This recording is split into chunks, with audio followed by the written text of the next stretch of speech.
நம்மளுடைய இயக்குனர் மரியாதைக்குரிய எஸ்சிசி சார் வந்து அவருடைய படமும் நான் நடிச்சிருக்கேன். மானாவாரியாக திட்டு வாங்கியிருக்கேன். அதை நான் சொல்லலை.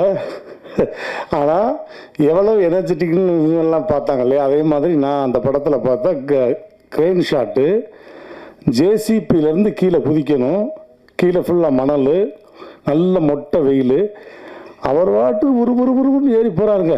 ஜேசிபியிலேருந்து எப்போ குதிக்கணும்னு சொல்லுங்கள், குதிச்சுடுறேன், ரெடியாக இருக்கேன் அப்படின்னு. நாங்கள்லாம் நெஞ்சில் அப்படி உசுரை கையில் பிடிச்சிருக்கோம். என்னப்பா ஒரு வாட்டுக்கு மேலே ஏறி குதிக்கிறேங்க ஷாட்டு சொல்லுங்க அப்படின்னு. அவ்வளோ தூரம் சின்னப்பா அந்த ஹில்ஸில் ஏறுறாரு, உருள்றாரு.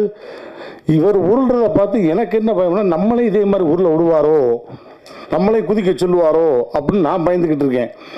அப்புறம் இடையிலலாம் வந்து நான் கொடைக்கானல் போகும்போது சாரை பார்க்கணும், பாப்பா பார்க்கணும், ஷூட்டிங்கை பார்க்கணும் அப்படின்லாம் போகும்போது ஃபேமிலியோட போகும்போது கிட்டத்தட்ட ஒரு மணி நேரம் அவருடைய ரூமில் கதற சிரிக்க வச்சுட்டு வந்தேன்.